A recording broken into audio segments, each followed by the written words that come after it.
Desde San José, Costa Rica, el Ministerio Capacitando a los Santos presenta Teología sobre la Mesa Cuadrada, con el Dr. Raúl Perazo. Hola, un placer que esté con nosotros nuevamente. Mi nombre es Jonathan Granados y hoy me acompaña, por supuesto, como siempre, el Dr. Raúl Perazo. Qué bueno es compartir una vez más con usted, y hemos tenido ya varios programas.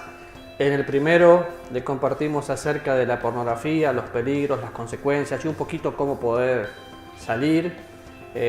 Luego hablamos de si Dios podía colocar una prueba mayor de la que nosotros podamos soportar. Si le gusta la respuesta, tiene que ir a nuestras redes sociales para poder vernos, y sería lindísimo que esté en contacto con nosotros. Servimos en el Ministerio de Capacitando a los Santos. En lo personal vivo en Costa Rica desde el año 2000 y es un enorme privilegio poder servir. Ahora, conversando un poquito con diferentes personas, mezclan mucho la ley con la gracia. Y vemos entonces que sacan promesas de donde no tienen que sacar y colocan textos donde no lo tienen que poner. Entonces, una pregunta: la Gran Comisión, para llamarla de alguna manera, porque así no se llama en la Biblia, ¿verdad? Pero la Gran Comisión, Mateo capítulo 28, ¿es para la iglesia? ¿Qué piensa? Me encantaría que usted me pueda contestar, así que si está ahí, puede enviar un mensaje al 60 48 24 95, podemos interactuar. Pero Mateo 28. Mientras ellos piensan, podemos ir, tal vez lo puedo ir leyendo.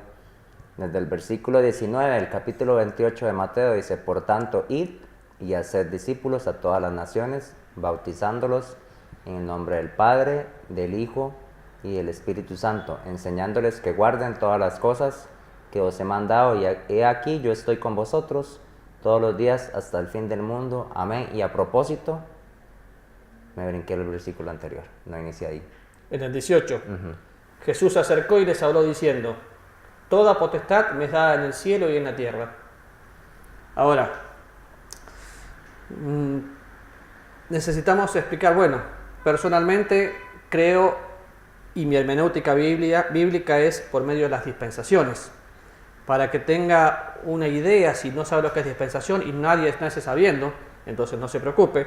Dispensación es la palabra oikonomía en griego y significa administración.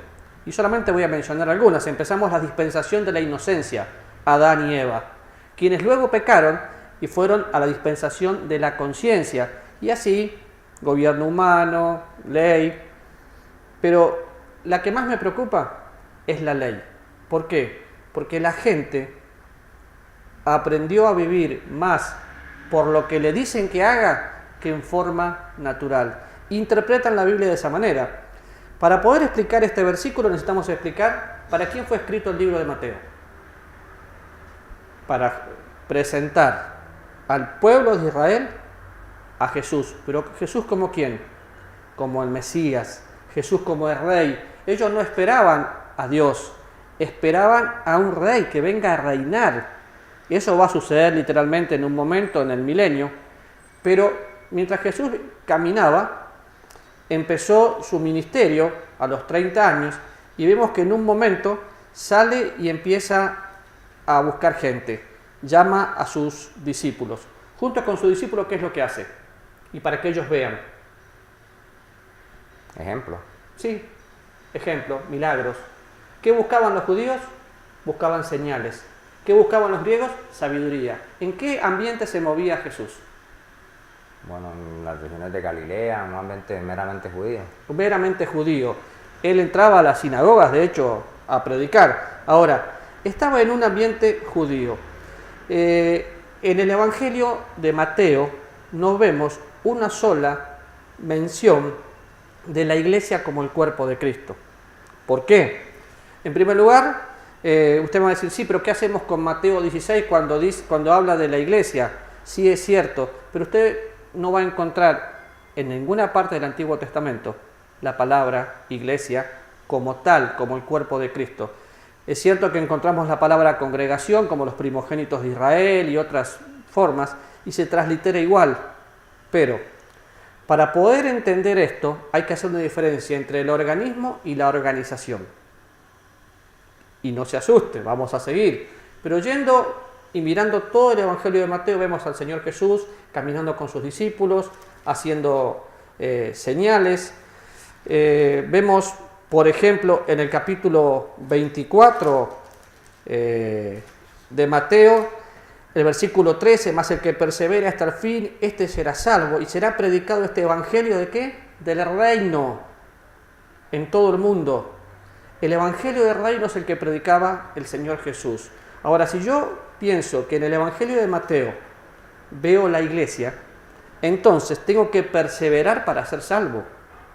¿Y cómo se sacan conclusiones? Este texto de Mateo está hablando de la tribulación, no está hablando de la iglesia. Y la iglesia no va a estar en la tribulación, la iglesia se arrebatada tiempo antes de que venga la tribulación. Entonces, el que persevera hasta el fin será salvo, y este evangelio será predicado a todas las naciones. Y acá empezamos a deducir y decimos, claro, es que el evangelio tiene que ser predicado a todas las naciones, y ahora que tenemos internet, y ahora que tenemos esto, y ahora que tenemos aquello, eso va a suceder, sí, pero va a suceder en la tribulación. Volviendo a nuestro pasaje con el que comenzamos, que habla de lo que normalmente se conoce como la Gran Comisión, Jesús tuvo que morir y después resucitó. Hagamos un repaso. Llega, después de haber sufrido los juicios más injustos, llega a la cruz, le pegan un montón de latigazos, lo lastiman. Cuando muere en la cruz, inclusive le clavan una lanza para ver si estaba muerto, y sale agua y sangre, que tiene un simbolismo hermoso. Pero el que sube a la cruz es Jesús.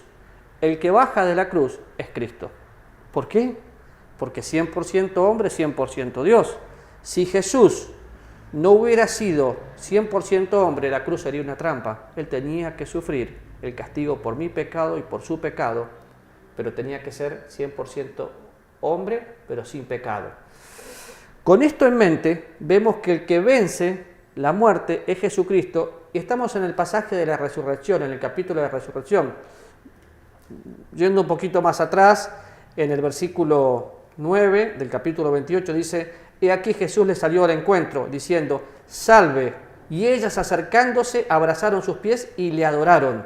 Entonces Jesús les dijo, no temáis, id y dad las nuevas a mis hermanos de que vayan a Galilea, y allí me verán». Y siguió. Ahora, se vuelve a encontrar con ellos. En el versículo 16 dice: «Pero los 11 discípulos se fueron a Galilea, al monte donde Jesús les había ordenado. Y cuando le vieron, le adoraron». Qué lindo pasaje. Pero ¿con quién estaba Jesús? Así que empecemos a hacerle preguntas a la Biblia, Jonathan. ¿Con quién estaba Jesús? Con los discípulos. Con los discípulos. ¿Por qué había 11? Ya sabían, ya no estaban los demás que lo seguían. O me pregunta por qué no hay 12. ¿Por qué no hay 12 aquí? Ya Judas estaba muerto. Judas estaba muerto. Así que, de hecho, si preguntamos cuántos apóstoles hay, hoy vivo ninguno, porque tendría más de 2000 años, pero bueno, ¿cuántos apóstoles hay? Ese es tema para otro programa. Ese va para otro programa. Pero hay 12. Fue nombrado, en el libro de los Hechos lo vemos, fue nombrado Matías. Pero si pensamos en el apóstol Pablo, hay 13. Y lo que tenemos que empezar a diferenciar, la función de estos apóstoles que estaban aquí, ¿es la misma función que tiene el apóstol Pablo? ¿En qué sentido? ¿A qué fue enviado Pablo? Pablo fue enviado a los gentiles. Exactamente, Pablo fue enviado a los gentiles a predicar el evangelio de la gracia, no el evangelio del reino. Y necesitamos hacer toda esta introducción, un poco de historia, para que podamos entender algo. Los 12 apóstoles, estamos incluyendo en este momento a Pablo, tenían una función, pero tienen dos propósitos diferentes. Estos primeros predicaban el evangelio del reino. Para hacer un poco de memoria, vamos al libro de los Hechos y vemos en el capítulo 1 hasta el capítulo 7 todo un terreno judío. Se predicaba el evangelio del reino. Arrepiéntanse porque el reino de los cielos se ha acercado. Así que el Señor Jesús ofrece el reino. Los apóstoles ofrecen el reino. En el capítulo 7 matan a Esteban. Esteban muere de la misma manera que muere Jesús. El reino fue rechazado, por consecuencia es pospuesto hasta el milenio. Volviendo a nuestro pasaje, vemos a los 11, que no tiene nada que ver con Pablo aquí, porque Pablo ni siquiera había conocido al Señor todavía, y hablándole a sus 11 discípulos les dice: todo potestad, todo poder les da en el cielo y en la tierra. Vayan y hagan discípulos. ¿Qué es un discípulo? Un aprendiz, podríamos decir. Es un aprendiz. De hecho, la palabra en griego para discípulo, matetes, es un aprendiz que se esfuerza, o el seguidor de un maestro. Algo que tenemos que tener bien claro, el discipulado o el discípulo no empezó con Jesús. Los rabinos tenían discípulos. Las religiones de esa época tenían discípulos que seguían a su maestro. Entonces, de ahí se tomó el ejemplo. Ahora, vayan y hagan discípulos por todos lados, pero enséñenles que guarden todas las cosas. Yo evangelizo porque soy discípulo, no porque soy iglesia. Pero al ser discípulo, por consecuencia, soy iglesia. Y aquí parece un trabalengua, pero tenemos que pensar en algo. Iglesia como iglesia local, iglesia como el cuerpo de Cristo. También llamada... Iglesia universal. Uy, no digas eso, ¿cómo vas a decir iglesia universal? Algunas personas, muy amigas, escuchan la palabra universal y se le pone piel de gallina. ¿Sabes por qué? Creen que fue un invento de Lutero y que nació en el año 1500. No. ¿Por qué pensamos en iglesia universal? Bueno, la iglesia universal es el cuerpo de Cristo invisible, que lo vemos en Romanos, lo vemos en Corintios. Cuando el apóstol Pablo en Romanos habla de los dones, Romanos 12, ¿qué habla? Del cuerpo de Cristo. No es un término, porque si no, ¿cómo lo llamamos? No podríamos llamarle cuerpo de Cristo para que ninguno se le pare el pelo. Pero entonces, el cuerpo de Cristo, ¿por qué está compuesto? Por todos los miembros. Por todos los miembros. Ahora, fíjense qué interesante. Vamos a 1 Corintios capítulo 1. Y a veces nos cuesta mucho entender que la familia de Dios, el cuerpo de Cristo, la iglesia invisible o la iglesia universal, como usted le quiera llamar, está compuesta por santos. ¿Santos que a veces pecan? Sí, porque voy a leer 1 Corintios capítulo 1, versículo 1, que dice: Pablo, apóstol de Jesucristo por la voluntad de Dios, y el hermano Timoteo. ¿A quién le escribe? A la iglesia de Dios, que está ¿dónde? En Corintios. ¿Con quién está? Con todos los santos. ¿Santos? ¿Corintios, que era una iglesia llena de pecado? Sí, porque el santo es un apartado para Dios, que también es un discípulo, que también es un aprendiz. El apóstol Pablo tuvo discípulos. Jesús tuvo discípulos. Vos y yo necesitamos tener discípulos. Todos tenemos que tener una persona que nos guíe a Cristo, un Pablo. Todos tenemos que tener un Timoteo y un Bernabé, alguien con quien estar al lado. Pero en este pasaje Jesús estaba con sus discípulos y a ellos les envía que vayan por todo el mundo y prediquen el Evangelio a toda criatura. Y les dice que les enseñe a guardar todas las cosas. Así que acá entramos en un conflicto también, porque Mateo dice que tengo que enseñar todas las cosas. Así que hacer discípulos es ir y predicar el Evangelio como vender Coca-Cola, levanten la mano y ya. No. ¿Cuánta gente confundida hay porque simplemente levantó una mano, hizo una oración y cree que es salva? Un discípulo es como un bebé. Yo podría comparar un discípulo con alguien que nace de nuevo, como un niño, necesita que el pediatra, el obstetra lo traiga y el pediatra le ayude a crecer. Bueno, nosotros estamos para ser discípulos. Pero esta orden fue específicamente dada ¿a quién? A los discípulos. ¿Y por qué como iglesia lo hacemos? Esto. Sí. Bueno, predicar el Evangelio es un privilegio, ¿no?, que tenemos. Es un privilegio, no es una obligación. Si bien es cierto que aquí hay un gerundio, vayan yendo, es una constante predicar el Evangelio, lo tengo que hacer como un estilo de vida. Podría utilizarse, por ejemplo, acá, por tanto, y que hacer discípulos a todas las naciones, esta frase, a todas las naciones, como... Es que de hecho sucede... Como para decir, bueno, también para los gentiles, entonces. Es que de hecho sucedió.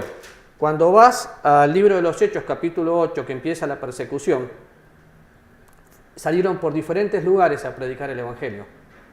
Y ahí es donde la transición entre la ley y la gracia, y donde vemos por primera vez al apóstol Pedro predicando el Evangelio a los gentiles. Y cuando veía que los gentiles conocían el Evangelio y podían recibir el Espíritu Santo, no lo podía creer. Pero al apóstol Pablo eso le fue revelado. El apóstol Pedro, perdón. Y después el apóstol Pablo predicando. Pero el apóstol Pedro, que era judío, enviado a los judíos, tuvo que predicar a los gentiles. El apóstol Pablo, cada vez que predicaba a los gentiles. Cuando pensamos en lo que es la Gran Comisión, Dios me manda que le predique el Evangelio a toda criatura. Voy a Marcos y me dice que vaya por todo el mundo y predique el Evangelio a toda criatura. Voy a Lucas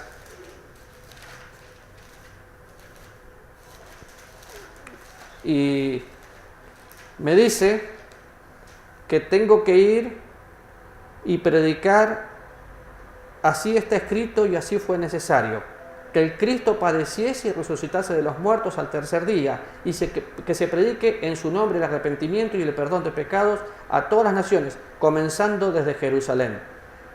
Hay una palabra ahí, ¿dónde comienzo? 24, 46 y 47 leímos por aquí. Sí, por Lucas. Comienzo desde Jerusalén, y todos vosotros me sois testigos, pero todavía el Espíritu Santo no había venido a vivir a la vida de los cristianos en forma permanente. La morada era temporal. Cuando vamos al libro de los Hechos, vemos al Espíritu Santo ya viniendo a vivir.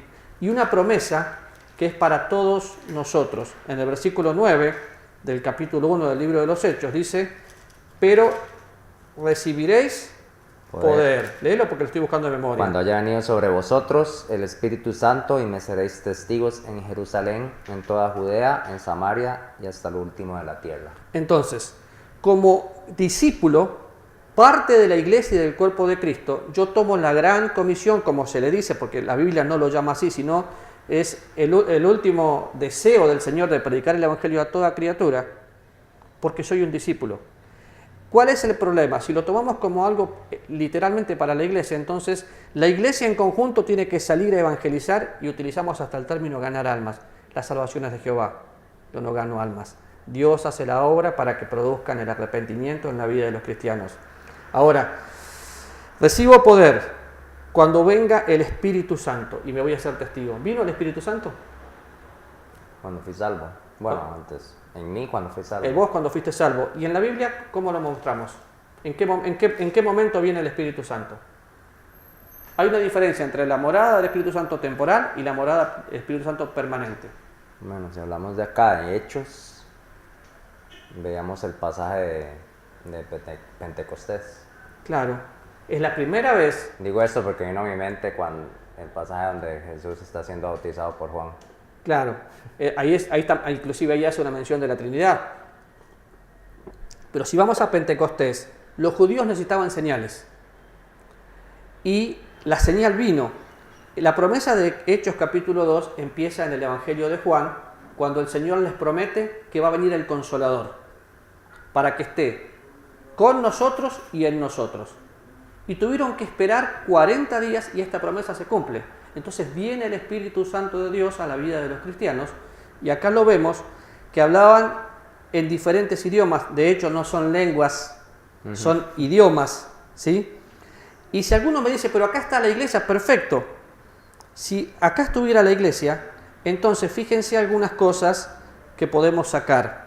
Voy a leer el capítulo 2, versículo 44. Todos los que habían creído estaban juntos y tenían en común todas las cosas, y vendían sus propiedades y sus bienes y los repartían a todos según la necesidad de cada uno. ¿Eso hacemos hoy? No. ¿Por qué? Porque esto fue en el comienzo, porque los judíos buscaban señales y la vieron. Vieron a su propia gente hablar en un idioma en el que habían nacido y poder inclusive entenderlo. Entonces, cuando seguimos mirando en las epístolas pastorales inclusive y en el apóstol Pedro, vemos el mismo privilegio. Id y anunciad que las virtudes de aquel que nos amó. Acaba de pasar el Mundial. ¿De qué hablabas todo el tiempo? De fútbol. De fútbol. ¿Cuántos partidos podías llegar a ver por día? Si se puede verlos todos, 4. 4. Yo de fútbol no entiendo nada, ¿no? Pero por eso puedo preguntar. Pero En el Mundial podemos hacer una estadística que cada 10 minutos alguien estaba hablando algo de fútbol, porque tenía pasión y amor por algo. ¿Qué le pasó al cristiano? Si cada minuto, ¿por qué no habla de Dios? Porque si en el Mundial lo hicieron, ¿por qué no hablamos de Cristo? Entonces, si tomamos la Gran Comisión específicamente para la iglesia, nos olvidamos del discipulado. Y la Biblia me habla de evangelismo y discipulado. ¿Soy un discípulo? Sí, soy un seguidor de Cristo. Al ser un seguidor de Cristo, voy a imitar al Maestro. ¿Y el Maestro qué hizo? ¿A qué vino Jesús? Y a dar su vida por nosotros. Sí, a buscar y salvar lo que estaba perdido.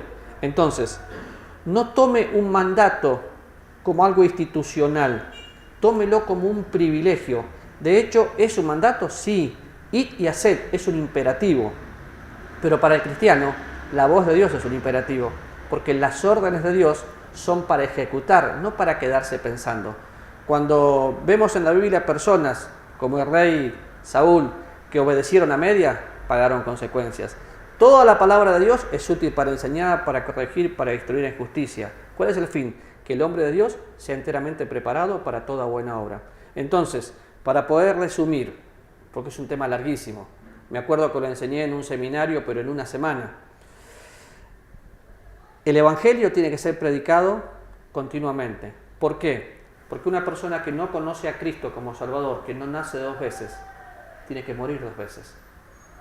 La primera vez va a ir al cajón, la segunda vez va a ir al infierno.